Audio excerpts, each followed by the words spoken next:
Well, hello there, pipe pals. How are you doing today? Mm. Mm-mm-mm. Now I'm back here with my little pipe pontificating, my pipetificating here. Got a screen flow going on here, so let me enlarge myself. There we go. Watching one of my favorite YouTubers, again, Don Bauer, guy from Scotland, and very thoughtful guy. And so I'm going to talk a little bit about that. Just use this video just as just kind of a jumping off point. A little bit later. Mm. Mm-mm-mm. Boy, just enjoying this. This is the autumn breeze. Oops. Now I had a little bit from last year, smoking in my Robert Burns Macaulay pipe. I love this thing. It's my autumnal pipe, my Halloweeny pipe, October pipe, autumnal pipe, fall pipe, whatever. Autumn breeze from the briar patch, good stuff. I just made a video earlier this morning. I'm uploading it now. But autumn breeze is aptly named, perfectly named, I would say, for a beautiful day like today. This is Saturday, September the 3rd. September the 3rd. And so I'm just enjoying the early sense that fall is in the air. I don't know why it is, but I'm a fall kind of a person. I love autumn.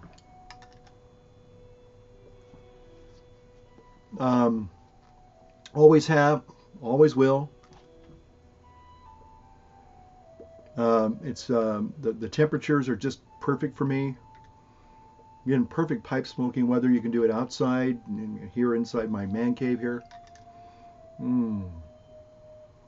But started getting out some of my candles, and I'm going to start putting up my fall decorations.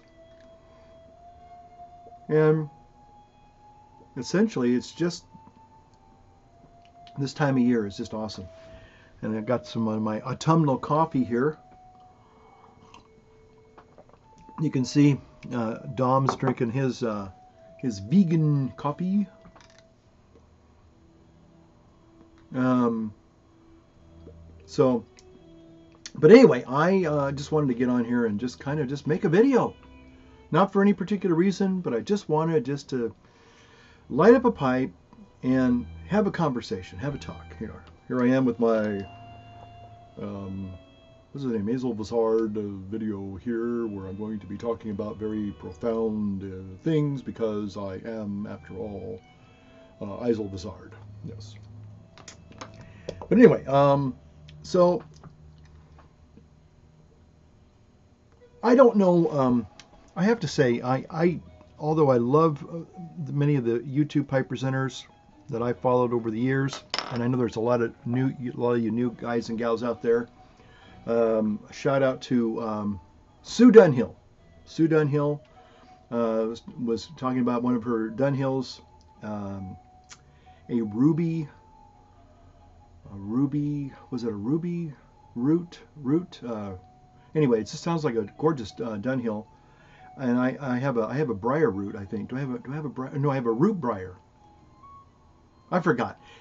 Some of the more technical names on some of these pipes are amber root. Amber root, that's what it was. I have an amber root Dunhill, and you guys and gals have seen it all before. And it's a great pipe and everything. And again, some of the Dunhills that I have many estates, and I have also some first editions, I would say, that I've bought as new pipes. And again, I've never had she made a comment. She has other brand pipes, factory pipes, and to be honest, it doesn't matter so much what the name is. It's just the craftsmanship that went into making the pipe. So again, you can have probably, I would dare say, if you have a Medico pipe or a Dr. Grabo pipe from 30, 40 years ago, obviously it's withstood the test of time. And if it's a good smoking pipe for you, then by golly, it's a good pipe. Okay, so you don't need to have, again, the fancy name, but again, something that's going to something that you enjoy for aesthetic purposes or and smoking purposes. And I would now add to that another element, which as many of you know, I'm making my sojourn into pipe cleaning and restoration. And so, how easy is that pipe to maintain? Now I'm going to try this week. I will not be on call. I'll be able to have a full day off, and I won't be able to. I can actually get a little focused on a project and not be probably disturbed. And so what I am planning on doing, unless I get another offer, I'm going to use my day off to actually get in some real grubby clothes and really see if I can begin really beautifying my pipes, really bringing them back to their original luster, stems and all. So there we go.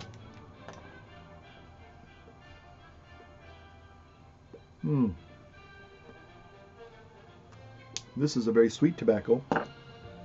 It is an aromatic. And it's a wonderful aromatic. Oh man, it does have a fall flavor to it. There's hints of caramel. There's a sweetness. Maybe wouldn't say there's like a pumpkin spice in there, but it is a good pipe mixture, and it's very enjoyable. So anyway, I did cellar it just like I did with my Navy Flake, but I just put the Briar Patch label on it now. So if you like kind of caramelized things, spicy kind of things, you would probably enjoy autumnal breeze or autumn breeze.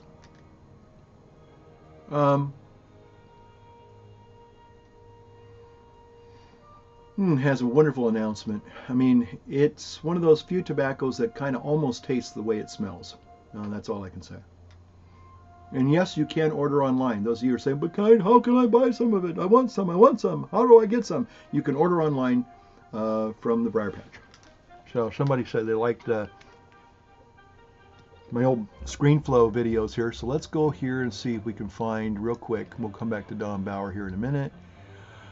I thought I did a... Oh, here we go. Briar Patch.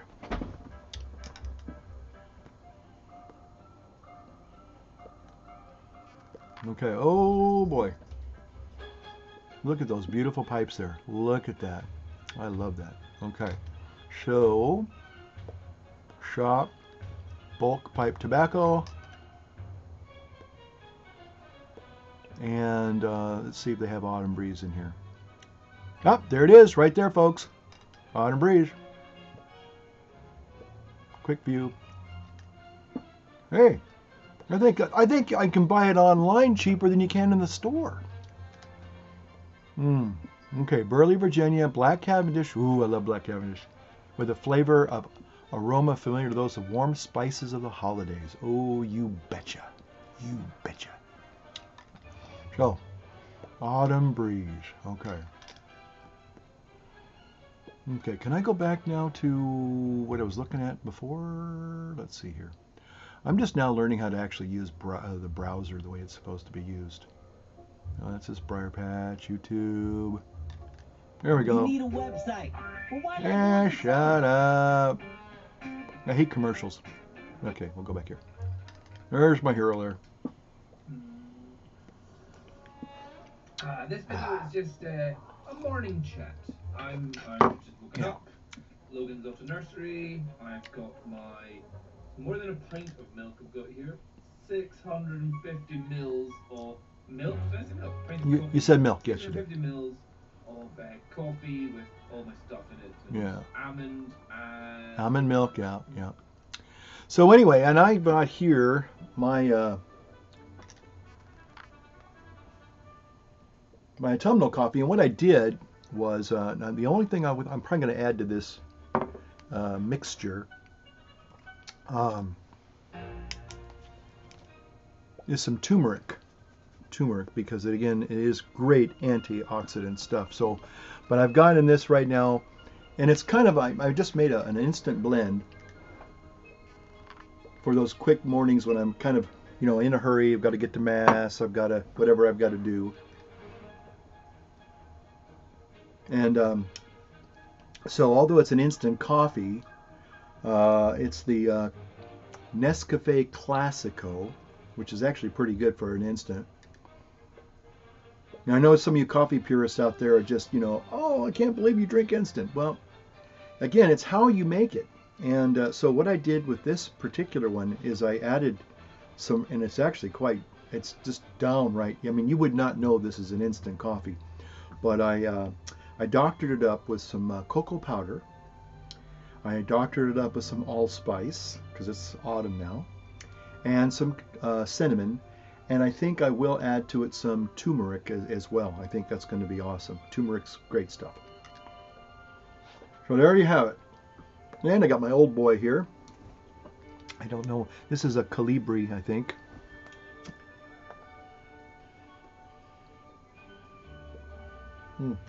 Boy, this is. I'm really happy with this autumnal breeze. So okay, so here I am making a video, another video. Can you believe it, folks? I think it's like two in a week or now. I'm on a roll here. Yeah. Okay, so I guess I want to exercise. I guess the evil spirits. Yeah. And as many of you know, not only am I certainly into this whole health and fitness thing, and I got a letter from Gary Portier, and Gary was kind of, and I won't say anything, I won't break any confidences. Not that there was anything scandalous, absolutely scandalous.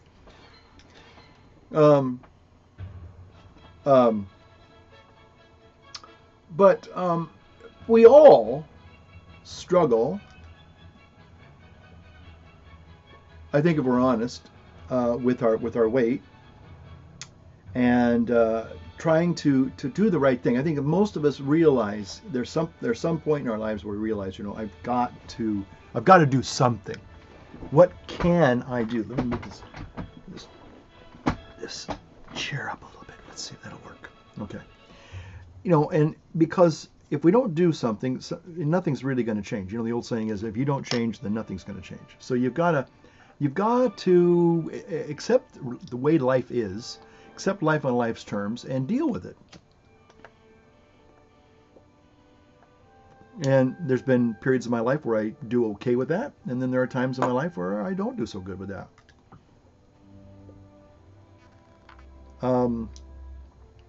I think I'm now learning to accept the way things are. Some things, again, the old serenity prayer, help me to accept the things I cannot change, courage to change the things I can, and the wisdom to know the difference. And sometimes it's okay to accept things sometimes the way they are, because I'm not saying you have to give in, but at the same time, yet you do have to kind of count the cost. And sometimes you have to prioritize. You have to say, what's the most important thing here? Well, okay, so why am I kind of starting off with a screen flow and talking about old Don Bauer here, this guy he's pro-vegan. He says to his audience, he tries to follow a vegan lifestyle. He tries to eat vegan food, and he finds his he has his struggles. I'm not saying he's not again, one of the things about this vegan movement, veganism, I'm going to talk about that, veganism, is that it is very interesting if you follow the vegan YouTubers. And I guess primarily I'm talking here about Durian Rider, or Diddley Rider as Dom calls him, and Freely the Banana Girl. And I discovered these folks about 4 years ago, and they were interesting, entertaining. I never did like Durian Rider that much because he's just a foul-mouthed individual, and that just turns me off. You know, I know some people feel like I'm a prude, and you're that's the way people talk nowadays. Well, maybe it is. Maybe it's the way the younger generation is, and they're not hung up with expletives and obscenities. And again, I'm not trying to be a prude. It's just that I think it's a negative way of communicating. Now, every now and then, if you wanted to drop a choice expletive, in fact, I think what they're doing is they're eroding the power of expletives by using them in every other word as expletive, blank expletive, blank blank expletive. You know, it's like, oh man. So anyway, the bottom line is that I'm just somebody that doesn't choose to do that. You know, why waste good curse words when when you can use other words to convey your point as well, and use those choice curse words for when you really want to use them. You know, I'm not advocating cussing. I'm just saying that, hey. But anyway, so I got intrigued with the veganism thing. I think I actually got really interested in what's called the plant-based diet, and I saw a video called Forks Over Knives. And one of the presenters there was Dr. Caldwell Esselstyn. Oh boy, sorry. Combination of these two folks, oh, awesome. Oh wow, the spices, wow, awesome. Okay, so, and I was impressed by Dr. Esselstyn, and I've seen some of his videos. And I just, hey, I have nothing but admiration for Dr. Esselstyn, okay? But when I started watching some of the quote-unquote vegan YouTubers, at first Freely was actually quite sweet and charming, I think, in the beginning. A little ditzy, but, you could certainly follow her and kind of say, okay, this is this crazy gal who's making a Datorade thing, and she's doing squats, and she's talking about her little dog, and, a lot of it was kind of like, hey, this is sweet. This is nice. I can relate to this. This seems like a wholesome, nice young person who's really trying to live a good lifestyle and just, share that with other people. I had no problems with that at all. But in the last year, fast forward 3 years from now, there's been a lot of crazy stuff going on with her, and now I guess she and her boyfriend are no longer together. And I think there's something disingenuous. I mean, I don't think she's put up a video. And again, on one hand, hey, people have personal lives and stuff, but when you have a public life with another person and all of a sudden that person's like gone.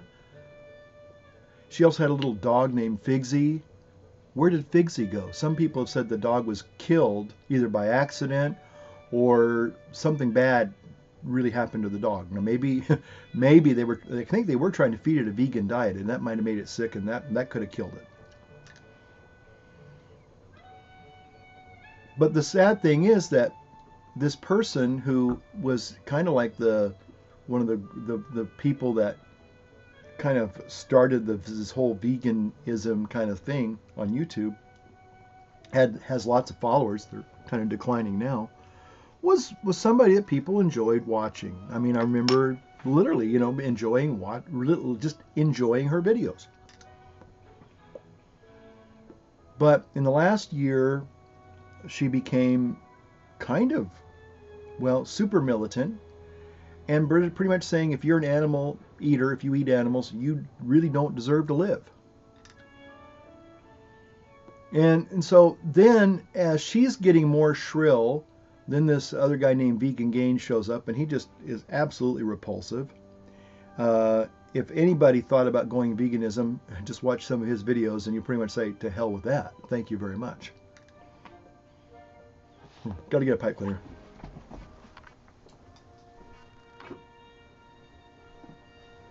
And then other vegan YouTubers just started, um, trying to become more and more outrageous in the things that they were saying and advocating. And it just like I was going down, like you flush the commode and you see the swirling waters going down, down, down with all the fecal matter, and you just say, this smells. Okay, this isn't pleasant. I'm going to close the lid on this one. Okay. So, bottom line was that I started, instead of enjoying, and there was a point in my life where I said, not that I don't disagree with a quote unquote diet, and I don't disagree with the fact that we need to be responsible humanitarians when it comes to the processing of animals for food. Again, I believe as a Christian that God has given us animals for food, okay? And one of the things that I started thinking about is, okay, let's say these vegans, these radical vegans, had their way. Let's say tomorrow it now becomes illegal for people to eat animal products. Again, that was one of the things that really started me thinking. It's like, wait a minute here. Wait a minute, because they started advocating, you shouldn't drink, you have dairy products, no cheese, no milk, and you shouldn't eat eggs. I'm going, but eggs are not killing animals. Eggs are byproducts of the chickens. I mean, they're going to lay eggs regardless. That's just part of what they do. Cows need to be milked, but anyway, their whole argument is that they're artificially inseminated, they're quote unquote raped, and in all these terms that really only apply to human beings. Again, murder, if you look it up in Webster's, is the taking of human life, not animal life. Again, as a Christian, I have no ethical problems whatsoever eating and consuming animals or animal products. I believe that God has given us animals for food. I mean, let's face it, that's why there's nothing ethically wrong in in slaughtering animals or butchering animals or preparing animals, however you want to look at it, putting them to the knife or whatever, is because their lives go to feed human lives and preserve human life, okay? And so anyway, the bottom line was that they got more and more and more shrill, more and more repulsive and ugly in their veganism. So I just got to the point where I started kind of saying, hey, when they would get really radical and militant and hateful, some of them just downright hateful, I would just simply post, as a Christian, I believe that God gave us animals for food. Oh man, every time I'd leave that comment on one of these guys or gals that was advocating some radical, ugly stuff about meat eaters or people that eat meat, I thought, what? Sorry, you don't like my opinion. I don't care for yours, but hey, you want to make this a public matter. I'm perfectly willing to share with you my side of the story. So anyway, I've gotten into some interesting debates with vegans, and they're pretty much atheistic people. And again, I don't have anything against atheists, but again, I have a different viewpoint, and I'm going to share that viewpoint. So I'm not, and again, I think even Dr. Esselstyn and even Dr. McDougall, who has his own version of plant-based diet, don't really call themselves vegan for that reason, because of the militancy that a lot of vegans are now adopting. Now, I am happy to say that a lot of vegans are starting to modulate, at least, kind of saying, well, I know what these other radical vegans are saying, but I'm not sure I completely agree with their position, okay? Or I don't agree with their means of how they're trying to accomplish their message. In other words, the way they're promoting their message, I don't know if I agree with their style doing that. So although I am pro-vegan, I think I have to say I am not too disheartened to see veganism having a lot of infighting and hopefully will crash and burn.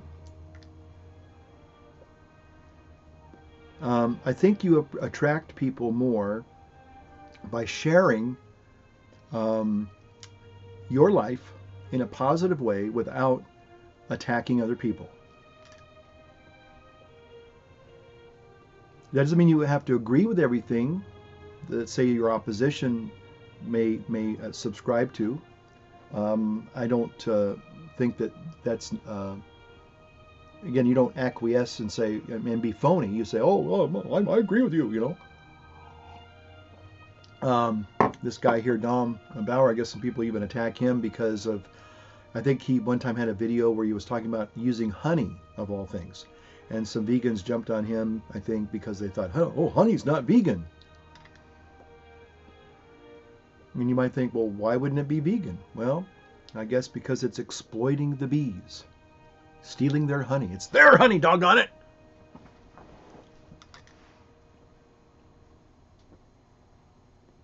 So, I think the tobacco I'm smoking is vegan. I'm sure it's vegan, you know. Well, wait a minute. I take that back. I take that back. Ooh, and I just got, uh-oh. Uh-oh, I'm having a problem. I'm having an ethical problem here. What about all of the plants that some vegans eat? A lot of times, another thing too about veganism, the new age, what I call new age veganism, is what they do is they're processing a lot of these synthetic vegan-esque kind of products to look like, say, like hamburgers or chicken nuggets. In other words, I call them frankenfoods, and they're processed vegan foods. And there are lots of vegans who are not healthy because they eat vegan, quote unquote, vegan junk. And so anyway, but I just thought of something, if you're going to have plants, you've got to have light, water, and you have to have fertilizer. And I would dare say that probably most of the fertilizers are probably animal-based. So I don't know if there's any quote-unquote vegan organic farms that use, I don't know if it's even possible to use vegan compost to fertilize, plants. I don't know. I've never heard of that. So maybe the tobacco isn't totally vegan because the tobacco was probably fertilized using some kind of animal byproduct. So I have to be careful what I'm saying here. Somebody's going to come after me and say, that pipe tobacco is not vegan. You're not a real vegan. And to which I would say, I never said I was. I like what Dom Bauer says. He says he's pro-vegan. In other words, I am pro-vegan in the sense that, I try to eat mostly, again, a human diet is omnivore. See, that's one of the things that I really disagree with a lot of the vegans. We are, as human beings, we're omnivores. Now, if you want to choose to eat plants, that's fine. And again, I have nothing against you or your desire to do that. But I know that when I've tried to go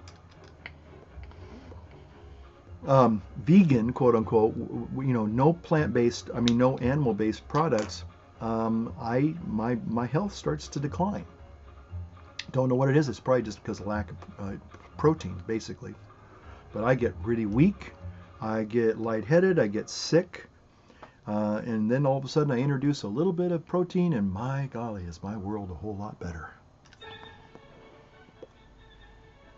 So I guess what I wanted to say today, because I wanted to kind of vent my spleen, I wanted to say a couple things today that I really want to focus on is, one, well, let me start with the last one first, and then I'll end with the first one last, if that makes any sense.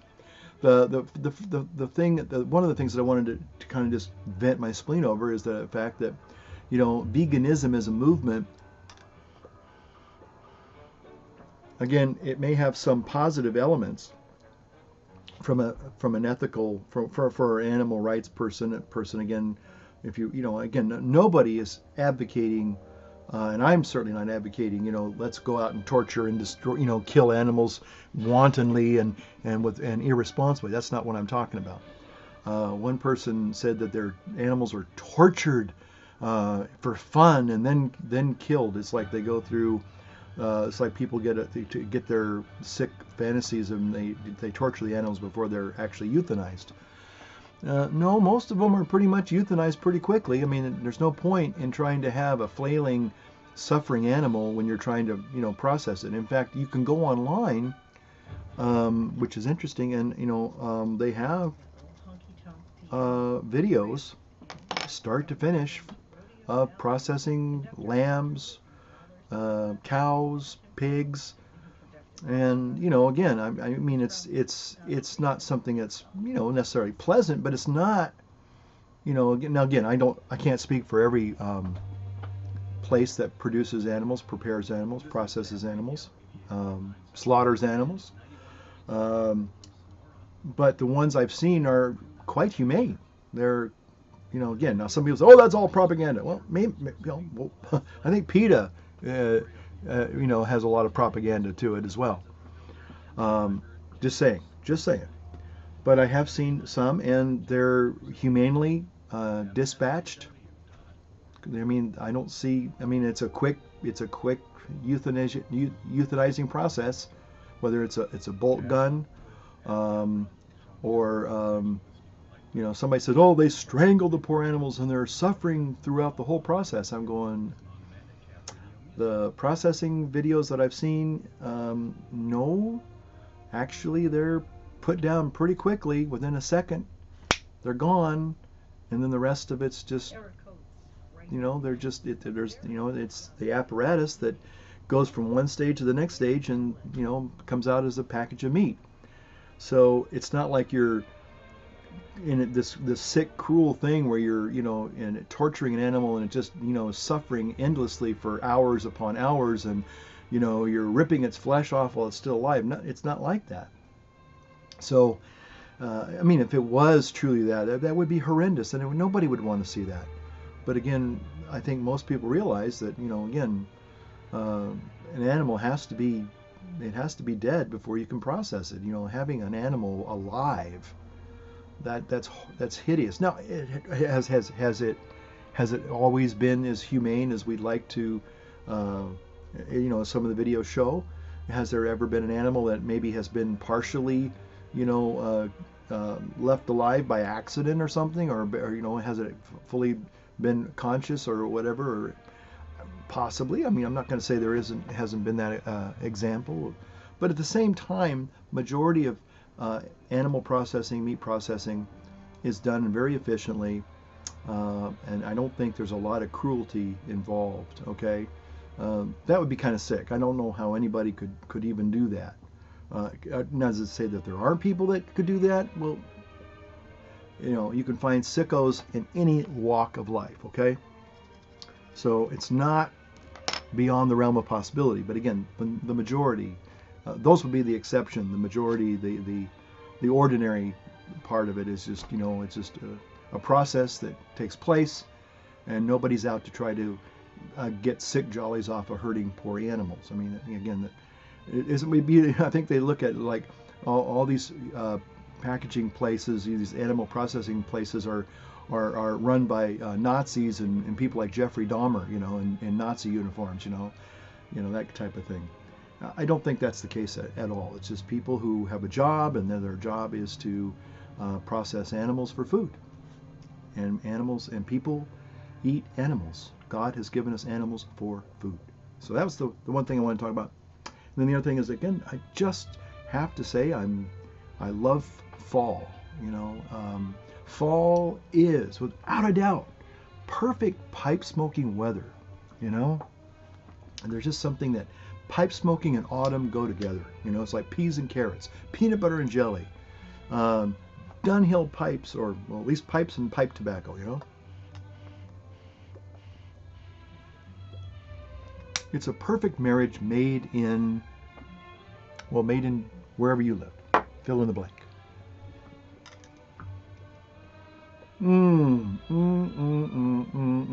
Delicious. So anyway, I'm enjoying this beautiful fall afternoon, and I hope you're enjoying your fall afternoon. wherever you're at. And, maybe, make a comment if you want. Tell me what kind of pipe tobacco you like to smoke during the fall. Do you tend to, I got to be honest with you. Somebody has asked me before about what my favorite pipe tobacco is. And again, I like the whole spectrum. So I can go from a stout English like Pirate Cake all the way to a sweet and delectable treat like Autumn Breeze, and I enjoy them all. So again, now I do kind of tend to think that, gosh, this is good. I'm telling you, this is good. That English blends certainly are a little bit with their nice, wonderful, pungent announcements or room notes. They're kind of more in line with, say, some of the autumnal aromas and smells that you have, burning leaves or a burning fireplace or maybe a stove or something. It conjures up those kinds of, autumn evenings, and, it's just wonderful. You have nice, oh, do I dare say it, a nice roast, a Sunday roast with some beautiful potatoes and carrots and peas and a beautiful green salad, from the garden. And oh my gosh, it just, a little bit of tiramisu at the end, for dessert, and some, delicious coffee. Oh my gosh, it just doesn't get any better than that. So again, celebrating life, celebrating autumn, celebrating my favorite YouTubers, and I just hope you're having a great day. So enjoy, and we'll be talking to you soon, I'm sure. Take care. Now, how do I turn this thing off? Let's see. I'm going to go up here and see ya.